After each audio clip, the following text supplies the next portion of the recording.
Que Dieu vous bénisse. C'est pourquoi je vous ai donné, un certain jour, je vous ai donné mon numéro ici pour m'appeler chez vous. Il y a un numéro il y a d'autres qui ne veulent pas que cette question dans leur maison.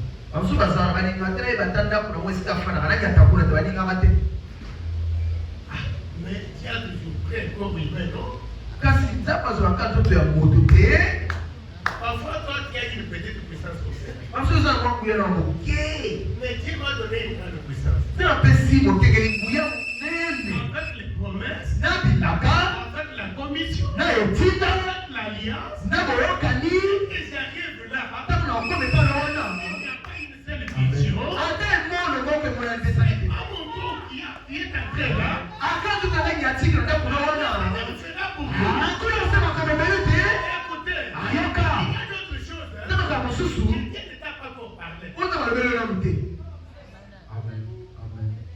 Alléluia.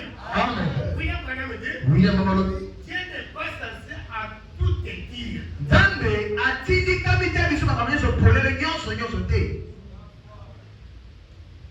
Est-ce qu'il y a un message qui peut dire Dieu n'est pas obligé à tout te dire. Xavier n'est pas ton ami. Alléluia. Amen. Il garde quelque chose pour toi comme son secret. Amen. Toi, tu t'agites là. Papa, parfois tu m'as révélé pour cet homme.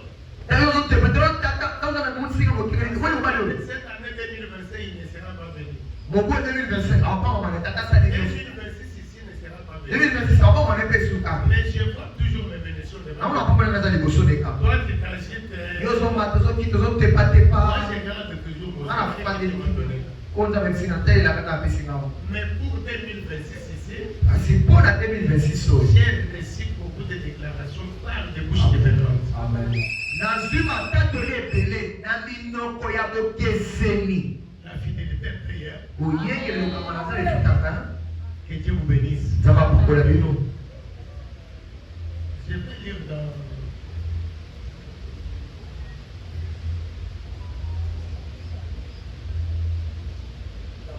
Somme chapitre 20.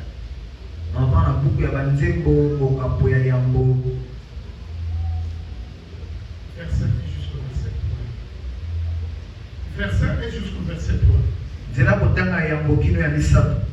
Et un homme qui ne marche pas selon les conseils des méchants. Quand on dit dans Bible, on ne peut pas faire un déplacement. Et un homme qui ne marche pas selon les conseils des méchants.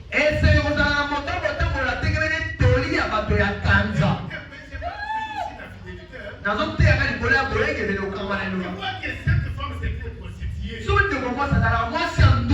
Ses frères ici c'était la ville.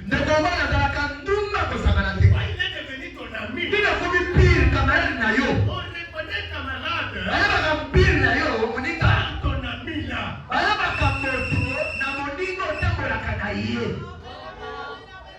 Il fume du chambre. Il boit de l'alcool. Il est devenu ton ami. On te reconnaît par ton ami là. La fidélité paye.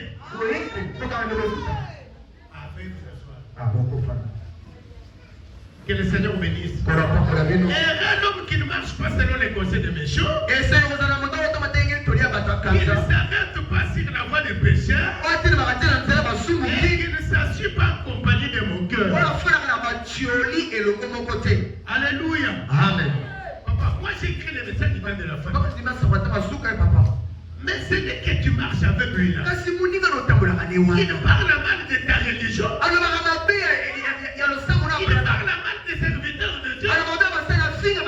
Il parle mal des lèvres de Dieu. Les brananistes. Vous êtes partis. Depuis longtemps là. Cet homme est devenu ton ami. Alléluia. Amen. Écoutez, il y a des malédictions qui sont transmissibles. William Branham l'appelle péché d'approbation. Pendant qu'il parle la main de ton Dieu, il parle la main de ta religion. Toi qui n'as pas parlé. Tu as entendu. On est même des condamnés. Parfois tirés. Tu fais péché d'approbation. La Bible l'appelle. Il appelle cela malédiction. Et il déclare que Dieu est fidèle.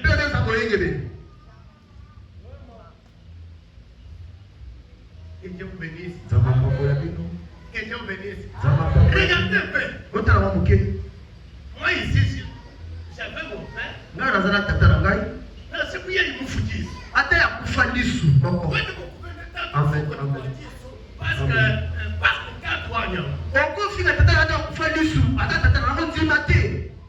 non tolérance. Même s'il fait quoi, il ne peut pas les gérer. Il les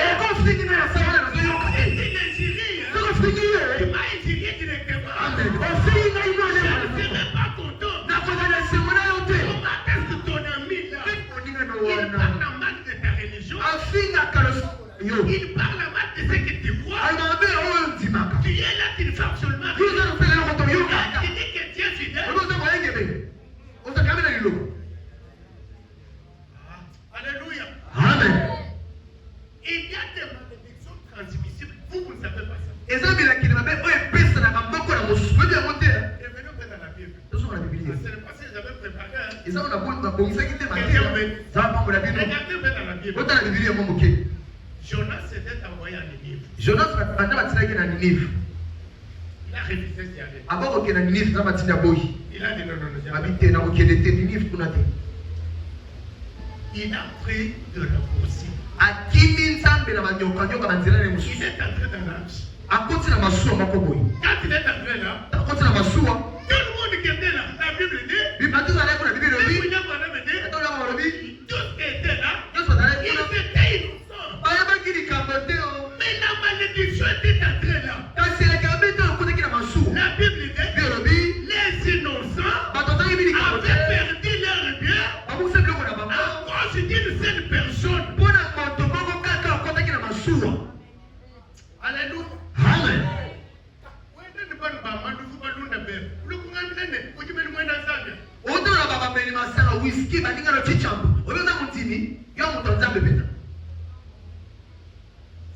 La Bible dit, fouiller la mauvaise compagnie. Ils prennent de l'alcool. Il y a des hôtels et des autres là-bas, ils prennent des femmes. Papa, moi je suis innocent. Sache que les malédictions qui est sur lui là, ça va tomber sur toi.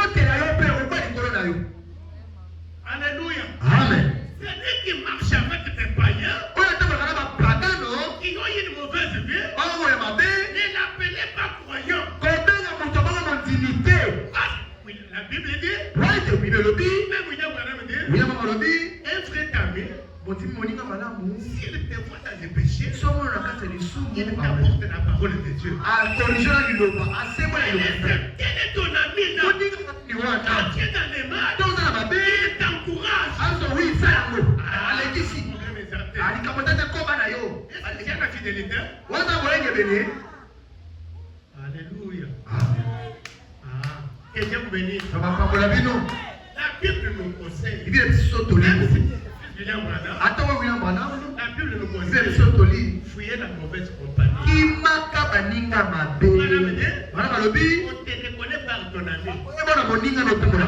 Papa, moi je suis saint. Tu n'es pas saint. La malédiction qui est sur ton ami, c'est la malédiction qui est sur toi. Que Dieu vous bénisse. Que Dieu vous bénisse. Et un homme qui ne marche pas selon les constitutions, qui ne s'arrête pas sur la voie des pécheurs,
vous-même. La Bible dit, Dieu a créé un homme pour qu'il soit heureux. Ah! Dieu a créé un homme pour qu'il soit heureux. Pose-toi la question maintenant. Est-ce que tu es heureux? Perte sur perte. Échec sur échec. La Bible dit, c'est Jésus qui a un grand prophète. Jésus l'a dit. Les œuvres que j'ai faites, vous les ferez. Il n'est pas dit seulement, il n'a pas dit pour. Il a dit pour tout celui qui a créé la parole véritable. Tout celui qui a créé un message divin. Regardez. Alléluia. Amen. Dans ce message de la fin ici, il y a le pouvoir d'infaillibilité. Il y a quelqu'un qui peut dire amen. Il y a le pouvoir d'infaillibilité. Dans le message de la fin, il ne peut pas connaître des échecs. Il ne peut pas connaître des pertes. Nous sommes les croyants de Jésus. Ce que Jésus a fait, nous le ferons. Quand Jésus était sur la terre, il n'avait pas connu d'échecs ou des pertes. Mais comment aujourd'hui, quand il connaît des pertes, il y a quelque chose qui ne va pas. Vérifiez comment tu as créé le message. Alléluia. Amen. Écoutez, moi je ne crois pas. Avec l'expérience de la Bible, avec l'expérience de William Branham, je ne crois pas aux longues promesses là. Ah non. Alléluia. Frère Branham dit, Dieu a donné de longues promesses à Abraham. Il lui a donné beaucoup d'années. Vous et moi, nous n'avons pas beaucoup de jours sur la terre. Nous n'avons pas beaucoup d'années. Comment de longues promesses? Il va te venir lorsque tu seras vieux.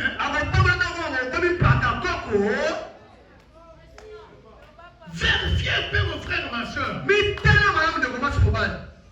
Vérifiez un peu comment tu as créé les messages. Est-ce que tu as créé les messages qui t'ont de la fin dans les aventures?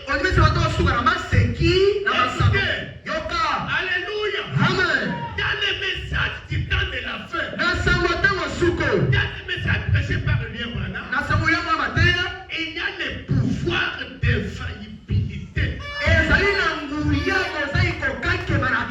Je le répète, il y a la puissance dans les messages dans la fin. Il y a la puissance. Nous avons créé le message là où il y a le pouvoir d'infaillibilité. Alléluia. Regardez le pays Israël. Dieu marchait avec Israël. Petit à petit. Je n'ai pas dit là où Dieu a fait un pas en arrière avec Israël.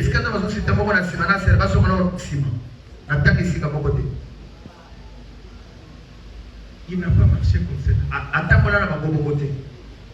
Même toi, la Bible dit, la nature elle-même ne nous acceptait pas. Tu étais né dans les bras de ta maman. Est-ce que tu es resté comme cela jusqu'aujourd'hui?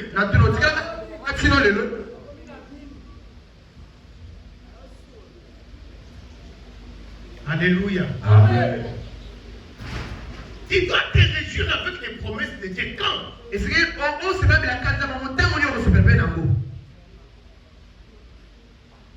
Alléluia. Amen. Que tout un chacun de vous n'a rien de paix. Ici, la Bible dit, cet homme-là, tout ce qu'il fait, il est réussi.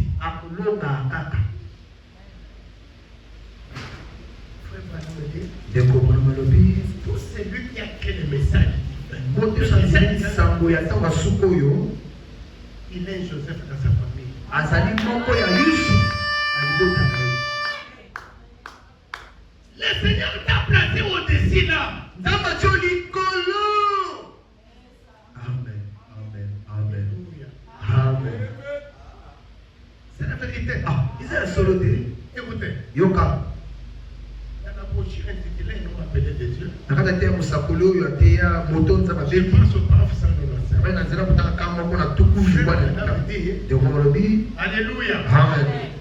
Est-ce que vous croyez à William Branham? Nous ne le croyons pas comme un Dieu sauveur. Non. C'est un péché sauvé par la grâce. Mais il n'y a qu'une seule personne qui a versé son sang au calvaire. Le roi des rois. Le lion du tribu de Juda. Le mari capable. La grande colonne de Dieu. Son nom, le Seigneur Jésus. Alléluia. Je ne peux pas croire à un Américain comme mon Dieu. Mais je crois à son Dieu. À son créateur. Que Dieu vous bénisse. Que Dieu vous bénisse. Alléluia. Amen. En dehors de ce nom ici, en dehors du nom de Jésus, pas de salut. Pas la délivrance. C'est pourquoi dans le nom de Jésus, il y a tout. Écoutez, Jésus là aujourd'hui, c'est la parole de Dieu. Paul pouvait déclarer pour dire, Dieu ne prendra pas une église telle pour juger l'humanité. Alléluia. Amen. Il va prendre Jésus. Il va prendre la parole pour juger l'humanité. Et la parole ici, il n'y a pas de chef. Il n'y a pas de perte. La parole est là. Nous avançons toujours. Alléluia. Acclamons fortement. Que Dieu vous bénisse. Tentez au chapitre 2 ici. Élisée, il partait. Il marchait. Il marchait. Élie a dit à Élisée. Ah, mon fils est resté. Votre Dieu m'envoie quelqu'un. Écoutez la réponse. Élisée a dit. Je ne te quitterai pas. Écoutez un peu cet attachement. Arrivé quelque part. Mon fils est resté. Ton âme est vivante. Ton Dieu est vivant. Je ne te quitte pas. Alléluia. Amen. Arrivé quelque part. Quand il a vu son attachement de son croyant, il lui a posé la question. J'ai vu ton attachement. J'ai vu ta fidélité. Demande maintenant ce que tu fais. Je vais te le donner. Alléluia. Amen. Ah, il y a d'autres qui m'écoutent comme je parle d'ici. Que le Seigneur vous bénisse. Que Dieu vous bénisse. Écoutez. Tendez-moi chapitre 2, verset 9. Lorsqu'Élisée repassait le Jourdain, Élie dit à Élisée, demande ce que tu veux que je fasse pour toi avant que je sois enlevé avec toi. Élisée répondait qu'il y a sur moi, je te prie, il y a une double portion de ton esprit.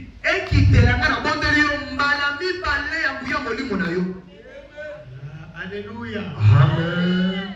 Peuple de la grâce, la fidélité paye. Frère Branham dit, l'identification d'un véritable chrétien, C'est sa fidélité. Et ça doit kangami na ina lilo. Si un croyant n'est pas fidèle, Ta wiki bana mo bana mo yenge on ne bele. peut pas l'appeler croyant. Ah, comme il a mon intimité, avec mon intimité. Ah, il y a quelqu'un qui écoute. Les gens vont quand même. La première identification Le lingi malama koyeba moto. des croyants, Koyeba mon intimité moko. c'est ta fidélité là. Et ça koyenge bino ko kama na liloba. Que Dieu vous bénisse. Ça va pour la bino.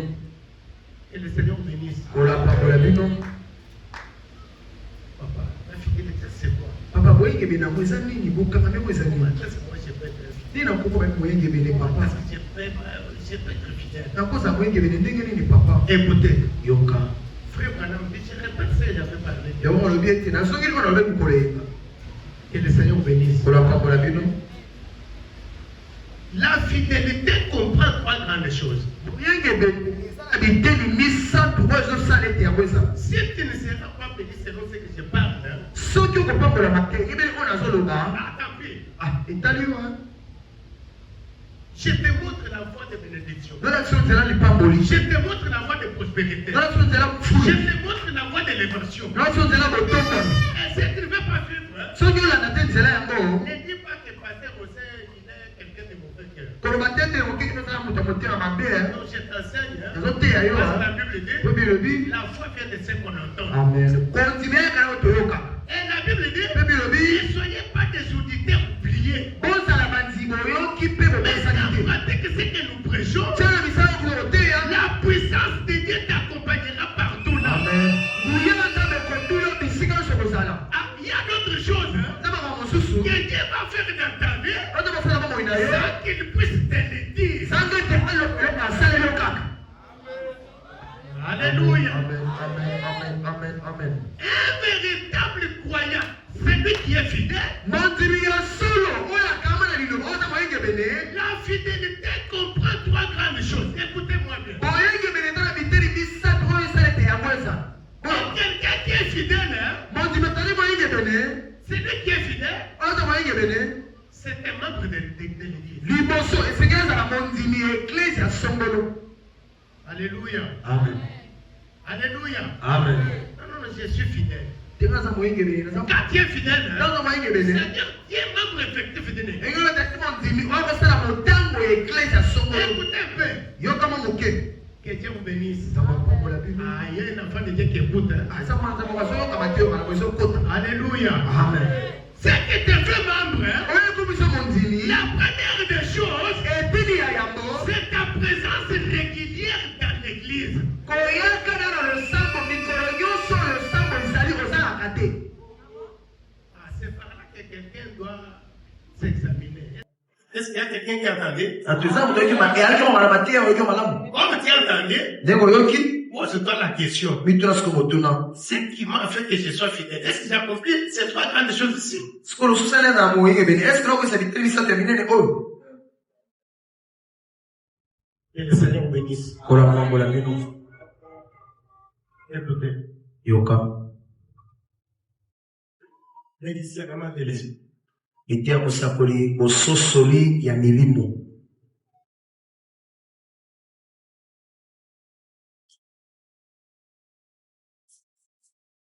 Nzela kotanga zomi na mwambe. Donc, de Dieu béni. Moto na nzambe ya kotanga.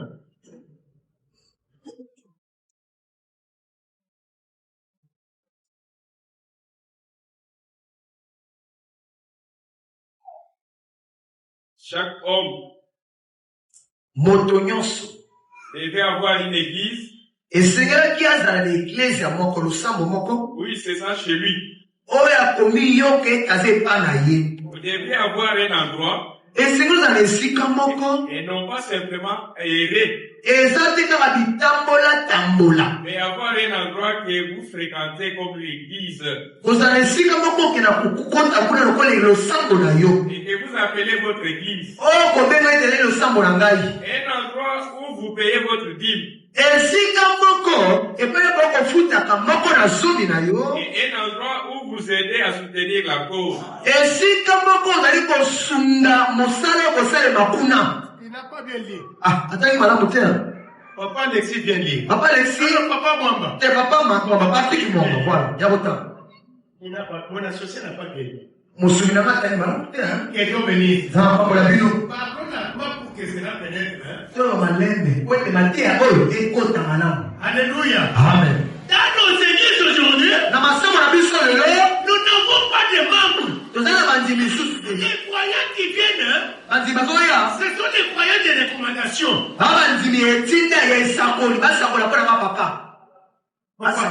Des recommandations. Papa, donner ma recommandation. Ma bouche, je suis au casque.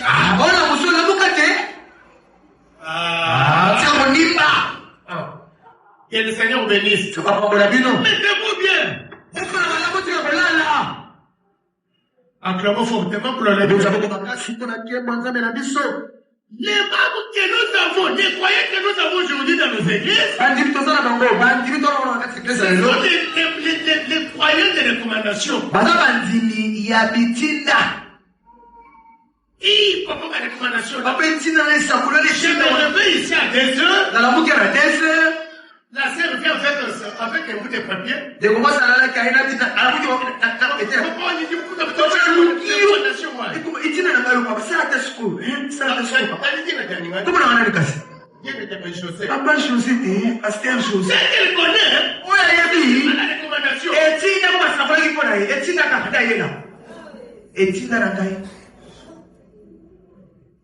Alléluia. Amen.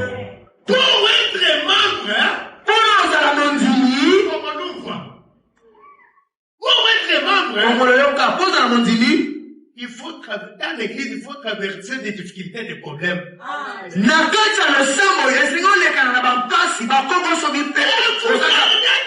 votre position là.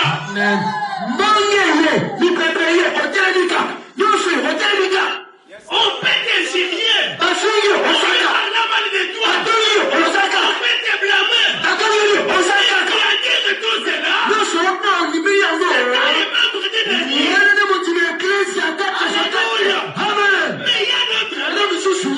Papa. Passer à l'église, on voit. Comment l'église doit Comment vous trouvez des recommandations?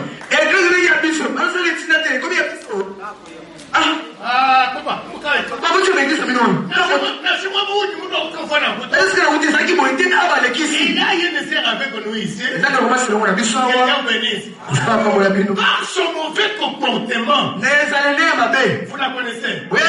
Elle est partie quelque part. Elle s'est présentée là. Que Dieu soit loué. Je suis membre. Comme aujourd'hui dans les églises, il y a comme au football. Il y a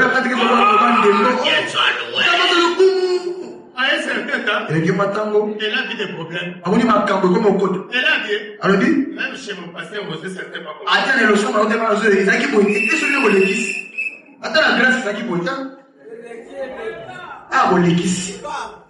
Il dit clairement ce matin.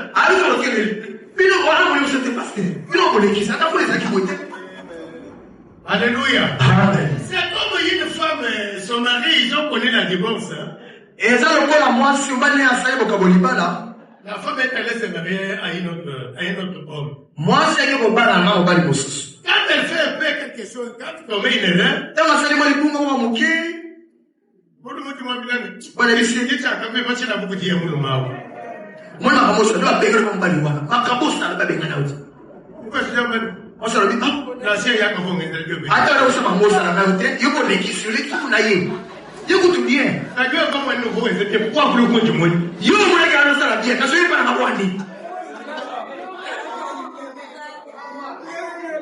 que Dieu bénisse. C'est comme j'ai demandé la sœur, votre sœur, Dieu de ça fait beaucoup de jours que tu étais où? Papa, je suis revenu dans ma maison. Papa, je suis revenu dans ma maison. Vous y avez un bon souboudou.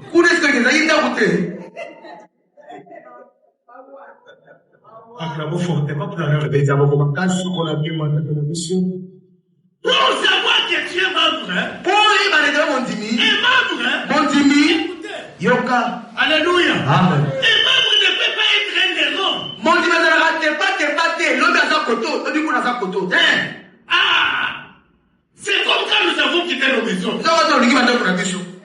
Là où tu vas là, Et pas autant que de là. il y a des transferts. On doit pas Mais tu as ta maison. Pourtant on a pour la autre. Que Dieu bénisse. Ça va prendre la vie non. Tu ne peux pas aujourd'hui à cette maison. Les autres en Et la dans une autre maison.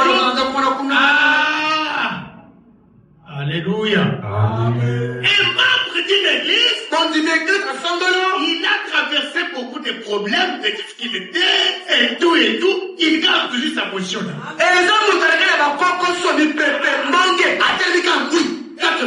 Écoutez. Je parle bien. Alléluia. Amen. Un membre d'une église, quelqu'un qui est fidèle, quand il s'absente dans l'église, il appelle son pasteur. Papa, je ne serai pas là demain. On va venir quelque part. Ah, c'est vrai. Hein? Prions le Seigneur. Qui est tout puissant. Assiste ton fils. J'arrive les accidents. Mais toi, quand tu fais les déplacements, aujourd'hui à qui? Quand on demande celui qui a la fidélité là, il y a des premières hypocrite. Je répète, que Dieu vous bénisse. Que Dieu vous bénisse. Un vrai croyant, un membre effectif de l'église, celui qui a la fidélité, avant de faire un déplacement, s'il s'absente dans l'église, il appelle son pasteur. Alléluia. Amen. La Bible dit, la nature elle-même ne nous enseigne pas. Comme je suis à la maison avec mon épouse et mes enfants, là, je me retrouve un certain matin là. L'enfant n'est pas là. On sait comment on n'est pas là. J'ai demandé madame. Comment maman il peut? Oui, vous venez au boulot. Oui, pour le Bumbashi.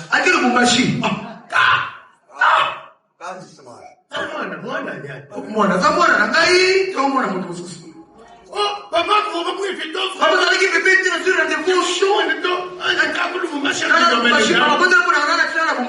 Cet enfant-là n'est pas mon enfant. Mon enfant, avant de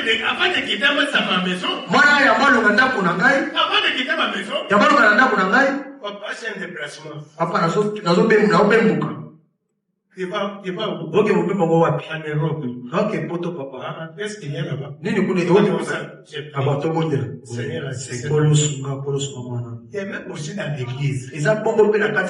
L'église est notre maison. Les chefs de cette maison, les maris de cette maison, c'est le pasteur Osé Kaba. Alors que tu fais des placements, tu fais des placements, ça va me le dire. Viens de ma maison.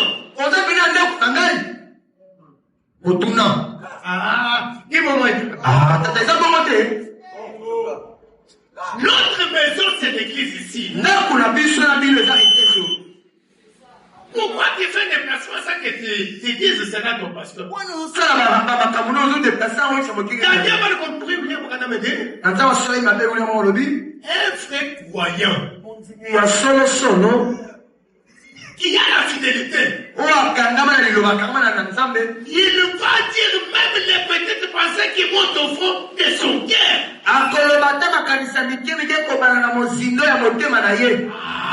Voilà ce qui construit la fidélité. Tes projets là, je ne connais pas.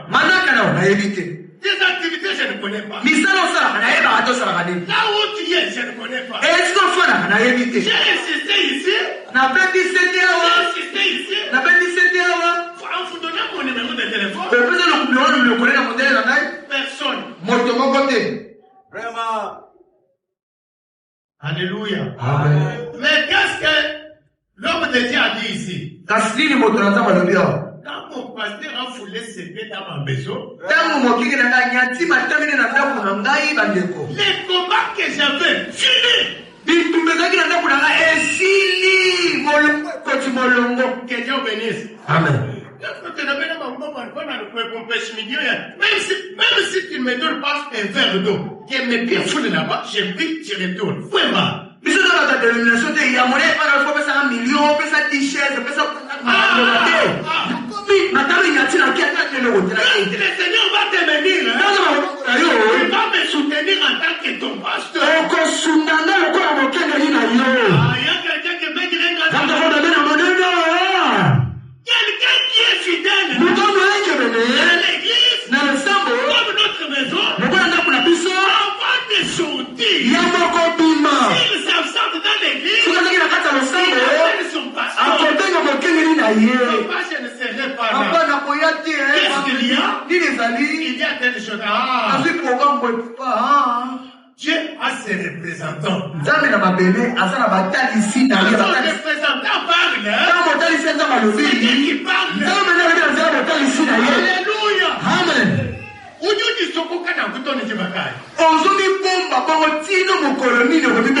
d'autres qui vont me connaître quand ils ont des problèmes. Je vois dans mon téléphone ici. Il a un problème. Oh non, allô? Mon papa. Qu'est-ce qu'il y a? L'enfant est vraiment malade.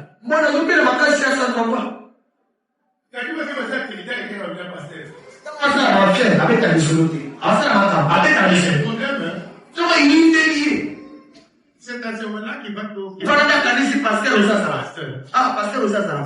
S'il a une recommandation que Dieu a désigné le pasteur, quand il a la recommandation que Dieu a désigné le pasteur, c'est dans ce moment-là qu'il va dire. Alléluia. Amen. Est-ce que vous nous avez dit mon voix?